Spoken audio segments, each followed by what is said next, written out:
Chapter 162. Intense Sunlight. Weak light shone through the narrow window from high above, making the interior of Morse Cathedral a little more visible. Klein put his top hat on his knee while he leaned his leg against his cane. He sat quietly on the first row of the left pew and looked at the altar before him. There weren't any statues of the goddess except for a massive dark sacred emblem. Its base was black, with a crimson half-moon that was surrounded by radiant points of light. On the wall behind the sacred emblem, there were a few openings which allowed sunlight to shine in from the outside. They were focused into tiny specks of pure light, which combined with the dark surroundings to form a scene that resembled that of a lofty cosmos. None of the traditional gods ever left behind an actual image. Only their symbols are worshipped and glorified by people. That seems to be a manifestation of the command, do not look directly at God. Klein let his thoughts wander. He wasn't in a hurry to make the flaring sun charms as soon as he got the opportunity to be alone with sealed artifact 3782. He felt that he had to be careful, patient, and had to wait. Within the first 15 minutes, it was possible that Leonard and Kenley would enter at any moment to remind him about points that he should take note of. In this extremely quiet atmosphere, time flew by quickly. Klein suddenly snapped back to his senses as he took out his silver vine-leaf pocket watch, flipped it open, and took a glance. 20 minutes have passed. He muttered to himself. He then set his silk top hat and silver-edged black cane by the side. He got up and walked towards a hidden corner near the altar. At first, he faced the side of the altar, but once he saw the large, dark, sacred emblem and the holy scenery that resembled a depiction of a night sky, he felt guilty and uncomfortable. Hence, he turned his back to the altar. Then, Klein took out the sealed artifact 3782 from the inner pocket of his black tuxedo. He bent down to place the golden unadorned badge on the ground. Klein took a look at the sun symbol that was filled with abstract meanings, then he took out a small candle mixed with sandalwood. He put it right at the bottom of sealed artifact 3782. That was the dualistic ritual that he learned from the eternal blazing sun. He used an item that was closely related to the deity to represent him, while he used the candle to represent himself. He took a deep breath to ease his tense emotions. Klein then took out the items required for the ritual, one after another, including a carving knife, 2 thin gold slices, sun essential oil extracted from the combination of black-rimmed sunflower, golden-rimmed sunflower, and white-rimmed sunflower, golden hand fingered citron powder, and also rosemary powder. After that, Klein adeptly used the silver ritual dagger to guide the flow of spirituality. He guided it to flow around the simple altar and created a shapeless sealed wall. He squatted down, placed the silver dagger down, and extended his right hand. He lit up the candle that represented himself by rubbing his spirituality. Under the flickering dim light, Klein picked up the sun essential oil and dripped a drop onto the flame. With a puff, an illusory fog spread out with the slight scent of sunlight.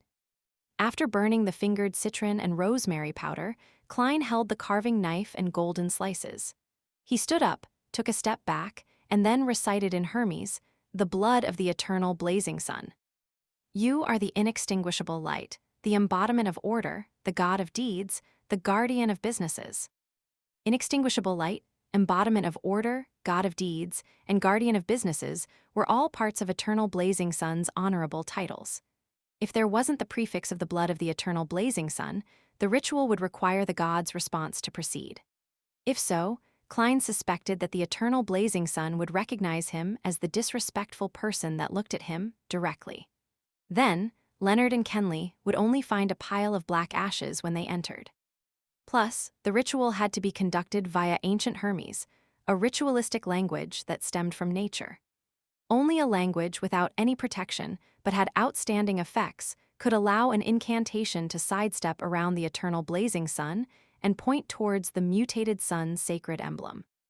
At the same time, as he was stealing the power from a deity, Klein had no way to divine if it would be successful ahead of time. He felt that it would result in him directly dealing with the deity again. So, he could only recite the rest of the incantation with a strained heart. I pray to you. I pray for you to give me strength. Give me the strength to complete the flaring sun charm. The blood of the eternal blazing sun, please transfer your strength into my charm. O fingered citron, a herb that belongs to the sun, please bestow your powers to my charm. As the incantation neared completion, Klein suddenly felt something light up before him. The simple gold badge radiated with an intense light, as though the sun had descended onto the land. Klein suddenly found himself enveloped in extreme heat. His hair was heating up rapidly and was almost on the brink of igniting. His feet felt like they were stepping barefoot on yellow sand that had been exposed to the midday sun, and his face and body were greeted with the hot wind blowing from every direction. In that instance, he felt that he needed to do something to let the burning energies out. Otherwise, he would turn into a human candle. It required almost zero thought as Klein lifted both his hands.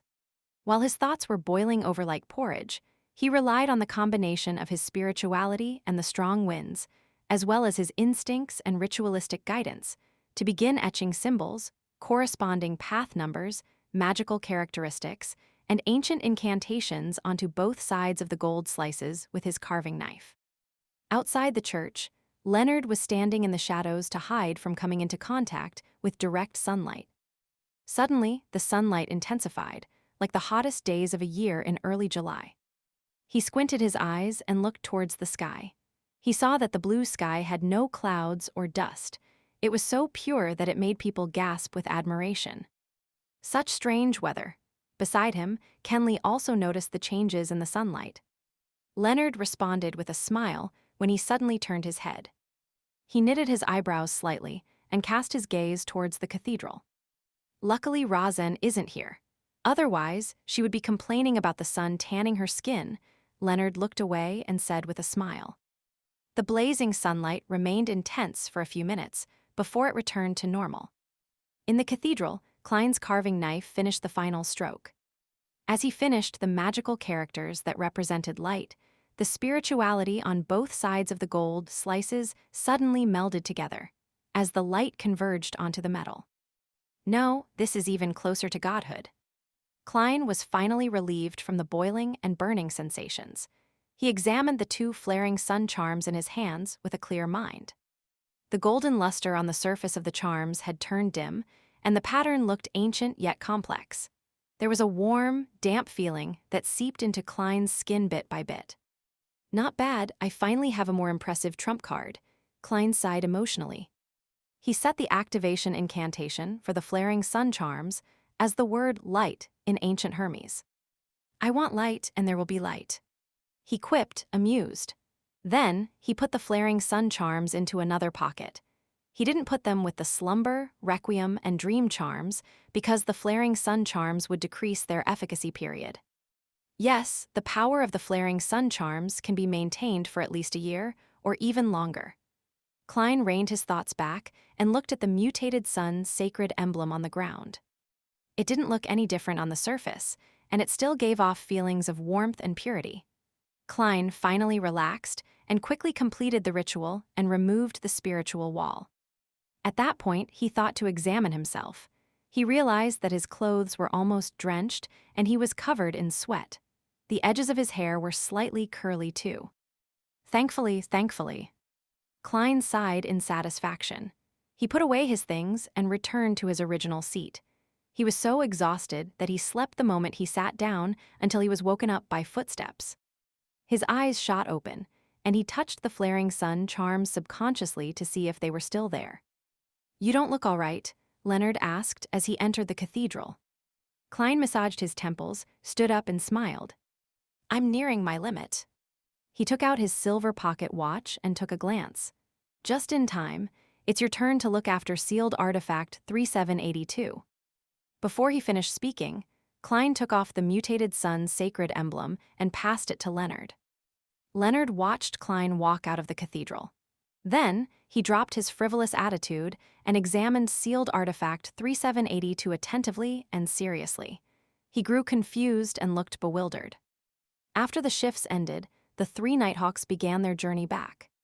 Before that, they told Priest Seer to take note of the town's situation. If there were any paranormal incidents, he was to immediately send a telegram to St. Selena Cathedral. At 20 minutes past 7 that night, they finally arrived at Zoudeland Street and returned sealed artifact 3782.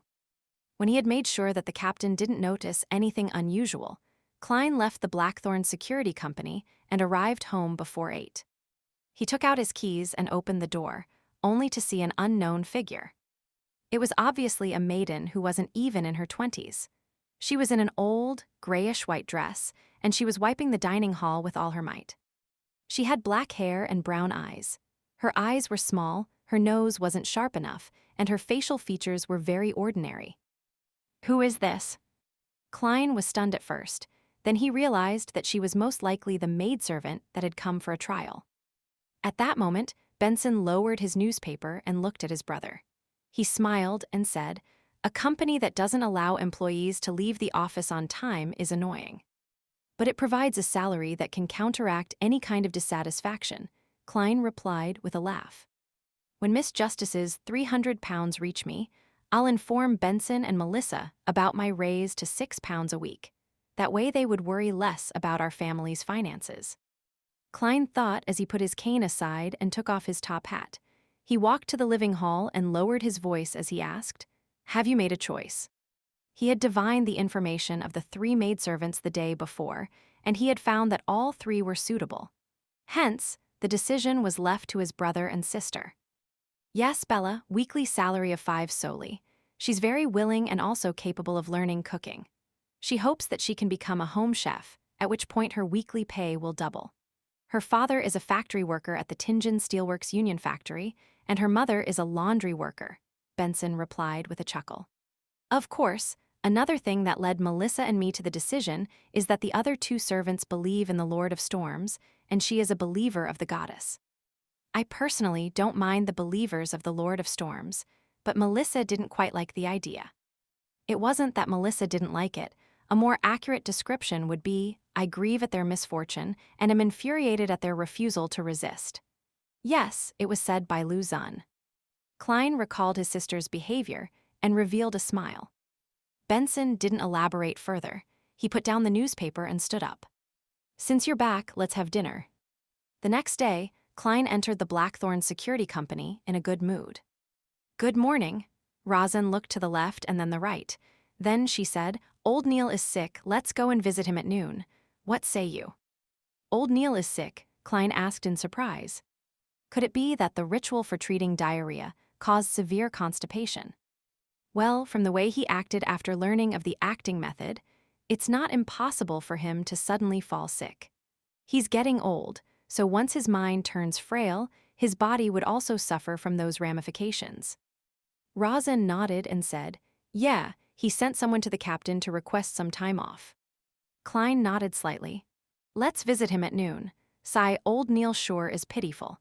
His wife passed away early, and his son is busy in some other city. When he's sick, all he can do is stay at home in loneliness and helplessness." That was the first thing he recalled from his first visit to Old Neil's house. Listening to Klein's sigh, Rosin opened her eyes wide and asked in shock, "When did Old Neil get married?"